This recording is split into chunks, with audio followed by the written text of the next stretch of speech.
네, 안녕하십니까. 다리페우관 정명원 원장입니다. 날씨가 더워지면서 휴가철이 다가오고 있잖아요. 비행기 타고 해외여행 가시는 분들도 많은데, 그래서 이제 오늘은 비행기에서 내 다리 건강 지키는 방법 베스트 3를 말씀드리도록 하겠습니다. 비행기 장거리로 이렇게 타고 나면 오랜 시간 타시고 나셔서 다리가 막 붓고 너무 아프다 이러시는 분들 많이 있으시잖아요. 해외 토픽이라든지 이런 거 보면은 장거리 해외여행을 갔다가 심부정맥 혈전증으로 사망한다든지 이런 것도 심심치 않게 볼 수 있습니다. 실제로 여행자 혈전증이라고 하는 그런 단어가 있을 정도로 심심치 않게 발병을 하는데, WHO에서 보면은 이제 저희가 보통 4시간 기준으로 장거리 비행이라고 하는데요. 4시간 비행을 할 때마다 심부정맥 혈전증 발생 비율이 2배 이상 높아진다 이렇게 돼 있어요. 8시간 타면은 한 4배 정도 혈전증 생길 확률이 높아지는 거죠. 그래서 이제 또 다른 논문에서 보면은 4시간 이상 비행하는 경우에 4,600명당 1명꼴로 실제로 심부정맥 혈전증이 발생한다 이렇게 돼 있어요. 수치로 따지면 0.02% 정도 될 텐데, 보통 저희가 큰 비행기는 500명 정도 탄다고 돼 있는데,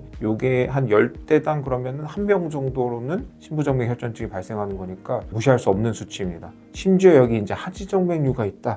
하지정맥류 있으면은 저희가 보통 한 2배에서 4배 정도까지 심부정맥 혈전증이 더 잘 생기잖아요. 그러니까 굉장히 비행기 타거나 아니면 장거리 여행하는 게 위험할 수도 있는 거죠. 그래서 저는 올해 이제 해외 여행 계획이 없는데 같이 집에서 홈트합시다.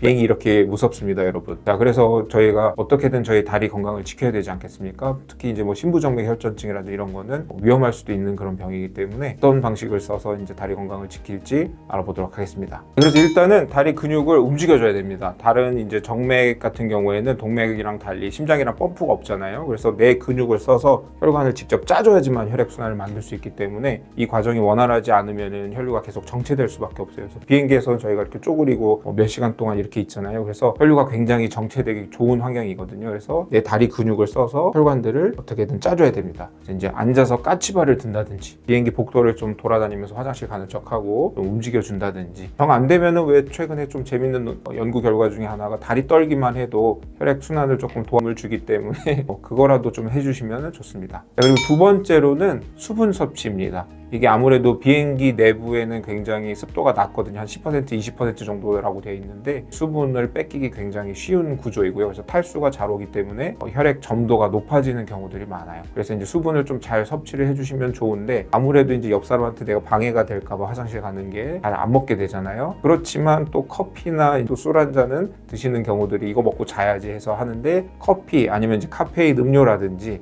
술 같은 경우에는 또 이뇨작용이 있습니다. 그래서 오히려 소변을 배출을 하게 되기 때문에 탈수가 더 진행이 되죠. 그러면 아무래도 혈액 점도가 더 높아지고 혈액이 끈적끈적해지니까 심부정맥 혈전증 같은 그런 질환들이 더 잘 생기는 구조로 바뀝니다. 거기에 더해서 이제 저희가 짠 음식 같은 거를 먹게 되면은 나트륨 농도가 높아지고, 이게 장기적으로 놓고 봤을 때는 우리 몸에서 이제 그걸 배출시키기 위해서 이뇨작용을 촉진하다 보니까 탈수로도 이어지거든요. 또 비행기를 타면은 아무래도 압력도 낮고 건조하니까 후각이라든지 이런 것도 떨어지거든요. 그래서 저희가 보통 똑같은 농도로 먹어도 맛을 잘 못 느낀다고 그래요. 그러다 보니까 더 짜게 먹게 되고, 이러면은 처음에는 사실 다리가 붓습니다. 왜냐면 탈수가 왔구나, 나트륨 혈관 안에 농도가 높아졌으니까. 이러면은 어떻게든 체액을 갖고 있으려고 해서 물을 이제 자꾸 보관을 하죠. 그랬다가 이걸 배출시키면서 탈수가 오게 되는 구조인데, 이러면 정말 최악이죠. 다리는 부어 있는데 혈관 내부에는 물이 부족해서 탈수로 진행돼서 혈액 점도가 높아지니까 혈전이 더 잘 생기는 그런 구조로 바뀌는 거죠.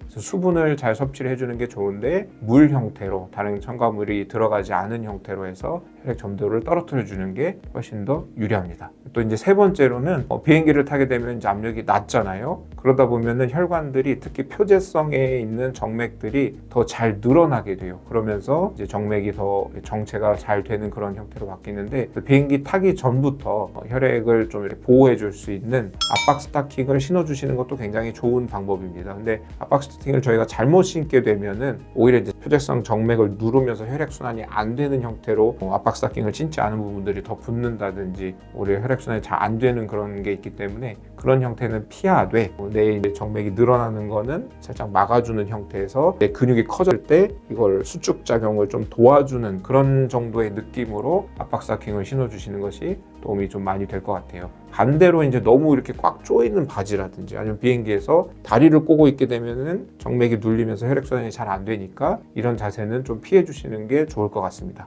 자, 그래서 이제 저희가 비행기에서 내 다리 건강 지키는 방법, 첫 번째는 다리 근육을 움직여라. 수분을 잘 섭취를 해서 혈액 점도가 높아지는 걸 막아라. 그리고 압박 스타킹을 활용을 해서 혈관이 늘어나는 거를 예방해 주면은 좋을 것 같습니다. 이상이었습니다. 감사합니다.